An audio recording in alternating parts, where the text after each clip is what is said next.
This video is sponsored by Squarespace, your one-stop shop for all of your website needs. I don't know, do people still talk about KonMari? I don't hear much about it anymore, but I do get people who message me on my sales page, usually for my course, asking if I teach the KonMari method. So I know that it's still out there, and it made obviously a huge explosion when the book came out back in 2010. So I know it's been a book and a method that's been impactful to a lot of people. So even people who haven't read the book or aren't currently in KonMari mode at least know what it is and have heard of it. And so I decided, you know, I will finally just come out and share my thoughts and opinions about the KonMari method or about the Spark Joy method and tell you what I think about it. By the way, if you're new here, then welcome. My name is Danielle, and I chat all about holistic and clutter-free spaces. So if that's something you're into, be sure to click subscribe and turn on those notifications. I release new videos every Tuesday. This is something that I've avoided talking about because,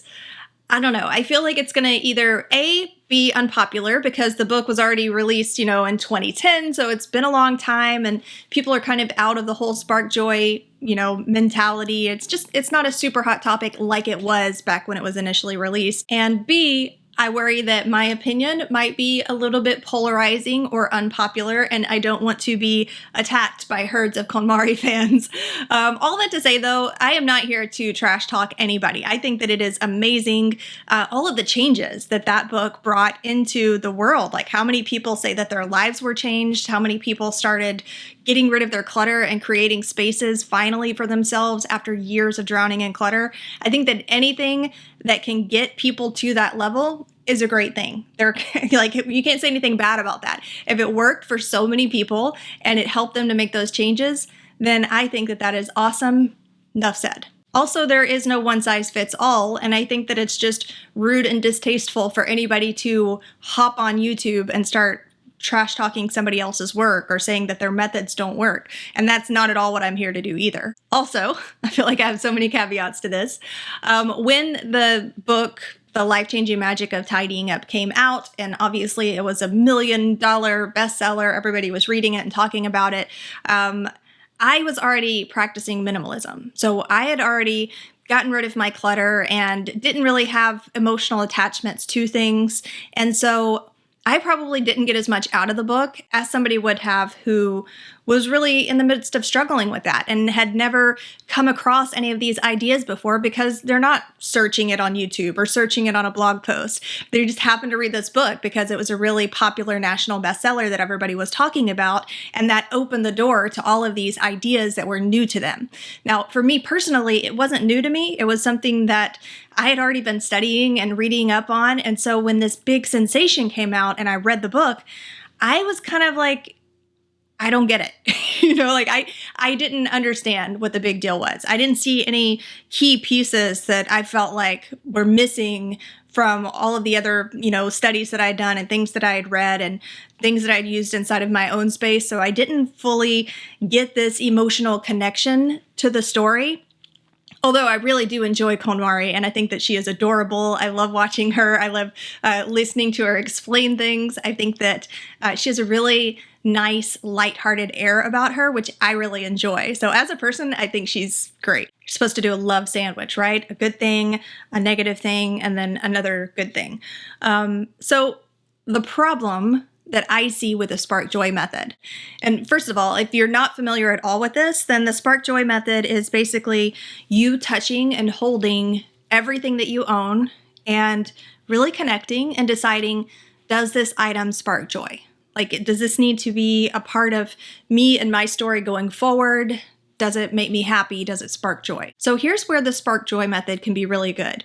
If you are somebody who collects tons of random things without even thinking about it, you just shove things in drawers.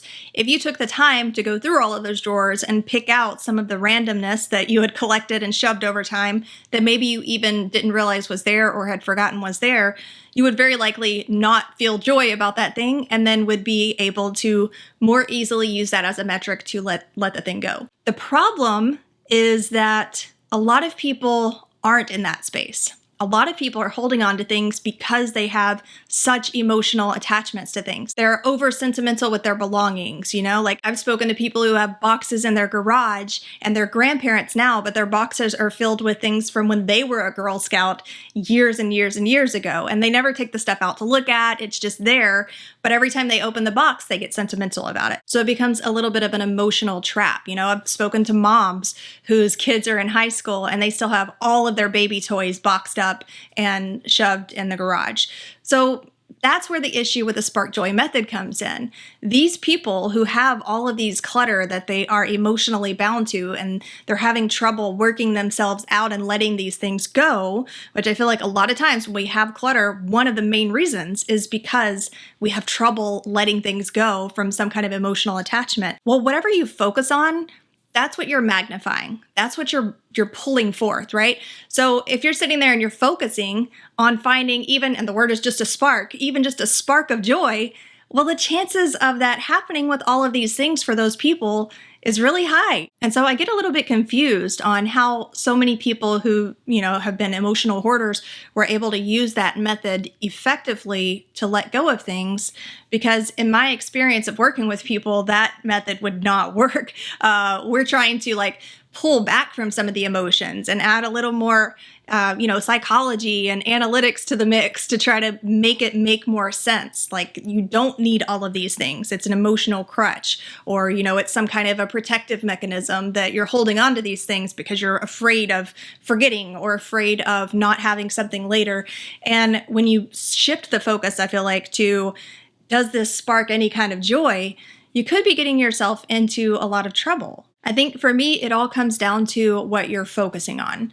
If you're focusing on finding a spark of joy in everything that you touch, and that is your intention that you're setting for that encounter, you're more likely to find what it is that you're focusing on. You're more likely to find some kind of spark of joy, some memory that you had when you were wearing that t-shirt. Even though you haven't worn it in 5 months, there's a little bit of joy still left in there somewhere. I think it really does matter what you focus on and what you have intention about when you're doing any kind of action, especially when you're trying to make these important decisions for your home space. And I think that a lot of people could really get stuck on doing something like that. I mean, even I can imagine finding a spark of joy in just about every item of clothing I own. And so I try to shut that off and be a little more analytical with it personally. I try to look at the data. Is it something that I've worn? Is it something that I've enjoyed when I did wear it? Asking myself sets of questions and focusing more on the selecting process, what I need and want inside of my space in order to make me feel a certain way, or in order to support me going through certain functions, the different functions that we have in our lives, whether it's work or managing a family, or all the different things. I think that your home should be your greatest support system. And sure, a good portion of that is related to how your things and your space make you feel. I just think that it could be a little bit counterproductive if the thing that you're focusing on with all of your belongings and how they make you feel is directly related to, is this sparking joy for me? Here's the thing though, if it works for you, then I think that that's great. You want the result at the end of the day, and whatever is going to work with your brain and your chemical makeup to make that happen for you, that's what you need to go with. You can hear the exact same thing from 5 different people and not change until you heard the 5th one, because that's what you relate to, and that's something that can motivate you and get you moving, or maybe because that comes at just the right time in your life. So there's nothing to knock there. If something works for you, then use it. There are definitely some things that I agree with and enjoy using as well, but I would love to chat about any of it, and you can tell me why I'm wrong. I'm happy to hear it. But before we go, let me share a little bit about today's sponsor, Squarespace. Your all-in-one platform for building any kind of website, whether it is an e-commerce, a blog, a podcast, or a portfolio. Being a newbie to Squarespace, I really appreciate that they had the instructions right there for me. How do you create a page? How do you move pages around? Editing was as simple as clicking the edit button and then typing anywhere that I wanted to change. It gives me SEO options. It gives me promotional pop-up options. Head on over to squarespace.com to start your free trial. And when you're ready to launch, be sure to go to squarespace.com/Mia Danielle in order to get 10% off of your website or domain. And I'll chat with you more next week.